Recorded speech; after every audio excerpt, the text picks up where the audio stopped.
Probably the thing that I spend the most amount of my time on is mentoring my team and teaching them.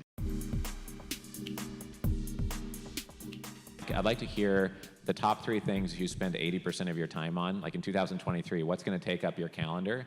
Just in 3 or 4 words, it just lets the audience know what's dominating your calendar. I'd say probably, a lot of our time is spent just, dealing with lawyers and going over documents and reading agreements and negotiating things. And so I'd say, probably number one thing we spend a lot of time is various legal agreements for everything we're doing. It's a good question. I have to think about what we do spend our time on now. Sure. So definitely legal stuff, and then obviously, that would be number one. And then, part of our time is always obviously spent with existing portfolio issues, and then part of our time is spent with looking at new companies or new funds to invest in, and doing due diligence on those opportunities. So I'd say it's a mix of those 2 other things for 2 and 3.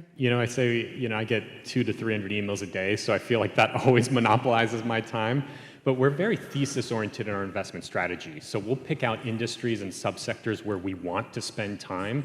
And ideally, where I'd be spending 80% of my time is going to conferences, connecting with business owners, connecting with advisors that specialize in those themes. So water, the panel talked about earlier, automation, healthcare manufacturing. I mean, those are all areas where we're going to all the conferences, we're connecting with as many people as possible and just trying to see what's trending so that we can make better investment decisions. I'm so glad you shared that story, because I know some families, I gave an example on the first day, they made their money maybe in manufacturing, but they believe that, whatever niche, stem cell therapy is going to be the future.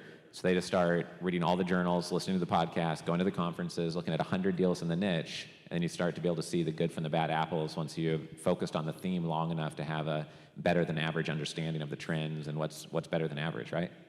I'd say one of the challenges that takes a lot of time is that we have such a broad range of projects that we'll consider in the venture space. And even though we have good procedures and a process and methodology for moving forward with them, in any particular industry or sector, we don't necessarily have a specialized process, so that can bog us down. And also just the shift where you're looking at one point, and then you have to look at something entirely different and read up on it. And in-house, we don't have the experts necessarily, so we're relying on other partners. And that's where I think there's a lot of time spent. Probably the thing that I spend the most amount of my time on is mentoring my team and teaching them.